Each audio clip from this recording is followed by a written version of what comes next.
Ele está no meio de nós. Proclamação do Evangelho de Jesus Cristo segundo João. Glória a vós, Senhor. Naquele tempo, disse Jesus aos seus discípulos: Se me amais, guardareis os meus mandamentos, e eu rogarei ao Pai, e ele vos dará um outro defensor, para que permaneça sempre convosco. O Espírito da verdade, que o mundo não é capaz de receber, porque não o vê nem o conhece. Vós o conheceis, porque ele permanece junto de vós e estará dentro de vós. Não vos deixarei órfãos, eu virei a vós. Pouco tempo ainda e o mundo não mais me verá, mas vós me vereis, porque eu vivo e vós vivereis. Naquele dia sabereis que eu estou no meu Pai, e vós em mim, e eu em vós. Quem acolheu os meus mandamentos e os observa, esse me ama. Ora, quem me ama será amado por meu Pai, e eu o amarei e me manifestarei a ele. Palavra da salvação. Glória a vós, Senhor.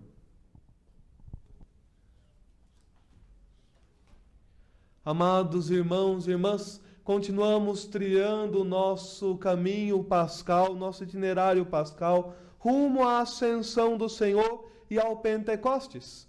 E assim, ao fim deste tempo precioso da Páscoa, no qual nós temos aprofundado através da liturgia da palavra o mistério da ressurreição, e assim também as consequências do mistério da ressurreição na nossa vida, na vida da igreja.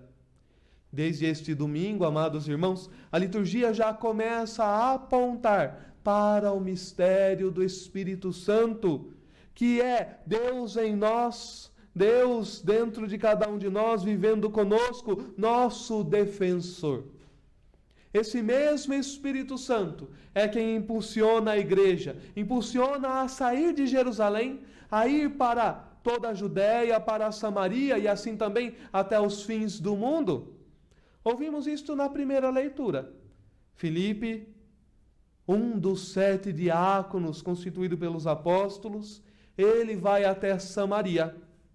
Se nós pegarmos desde o início dos Atos dos Apóstolos, nós vamos perceber que os discípulos estão preocupados se é chegada a hora em que o Pai vai restaurar o reino de Israel. É agora o quando eles estão preocupados. Mas Jesus mostra a eles que não é esta a preocupação que deve estar na cabeça, no coração dos discípulos, mas a preocupação dos discípulos deve ser outra.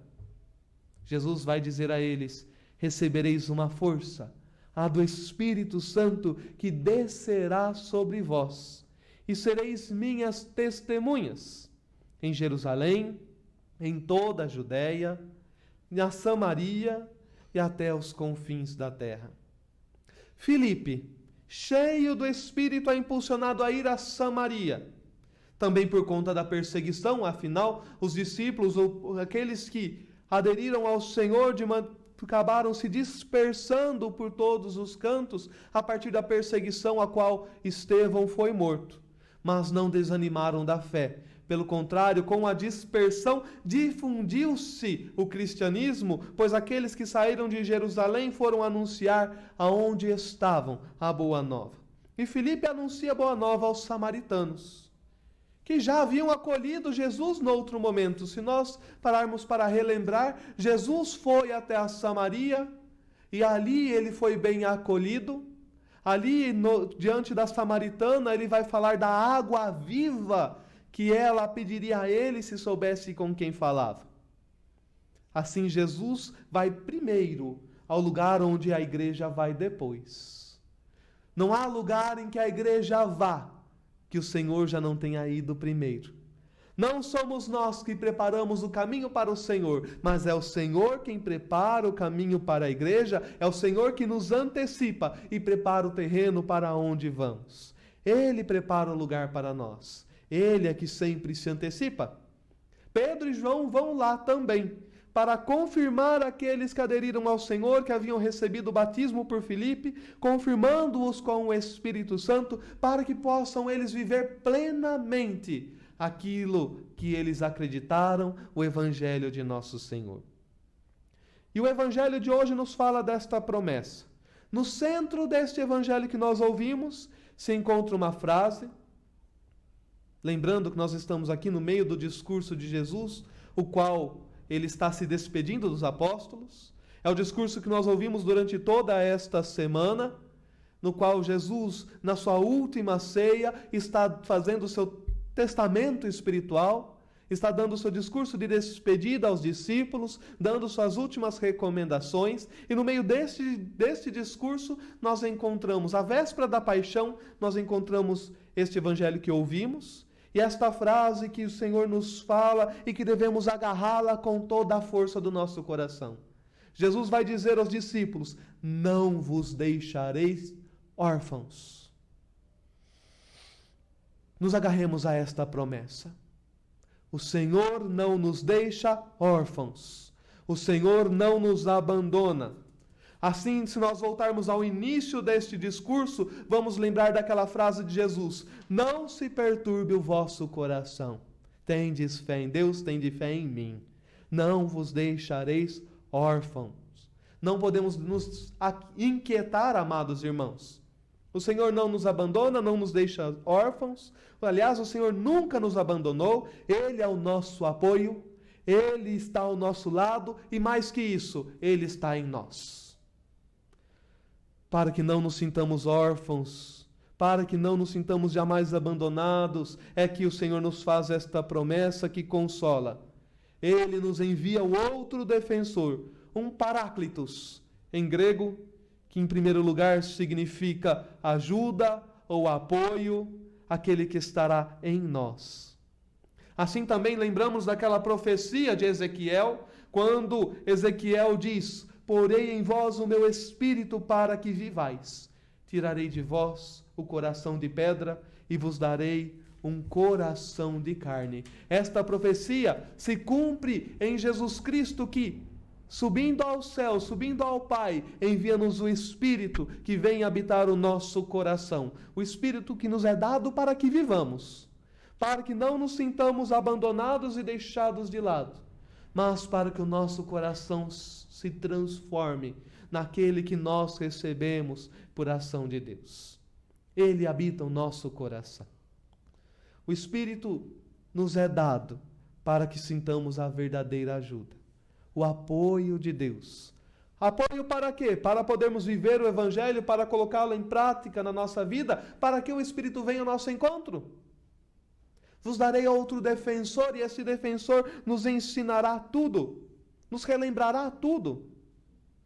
Viver o Evangelho, amar o Senhor, amados irmãos, não é uma ideia, não é um sentimento, mas é antes uma atitude prática de vivência dos mandamentos do Senhor, de vivência daquilo que Ele nos ensinou, de vivência daquilo que Ele nos mostrou com a sua própria vida. Amar o Senhor e viver o Evangelho é colocar tudo isso em prática na nossa vida, para podermos assim viver a vida do próprio Cristo em nós. Será que temos vivido a vida do Cristo em nós? Ou será que temos deixado o Senhor de lado, nos dizendo cristãos, mas pouco vivendo aquilo que é próprio do Cristo? O Espírito vem a nós como aquele que nos ensina a viver e a compreender aquilo que o Cristo nos deixou. O Espírito nos é dado para vivermos a vida do Cristo, deixar-nos assim também que o Cristo vive em nós. Vale lembrar que a primeira missão do Cristo, a primeira missão, aliás, do Espírito, é uma missão hermenêutica, pois Ele é o Espírito da verdade que, estando em nós, nos faz compreender e adentrar o mistério do Cristo. O Espírito nos ensina tudo para que possamos adentrar o mistério. Se nós falamos, sou cheio do Espírito, tem muita gente por aí que adora falar que é cheio do Espírito, que olha para os céus e faz isso e aquilo. e não vive o Evangelho e fala que é cheio do Espírito. Então não está ouvindo muito bem que o Espírito está soprando. Porque a missão primeira do Espírito Santo é relembrar-nos aquilo que o Senhor nos ensinou.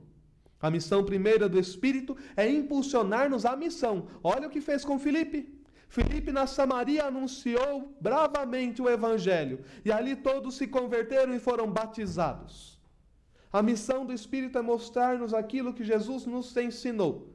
Por isso ele é o apoio, ele é a ajuda, ele é o defensor. Ele nos faz compreender.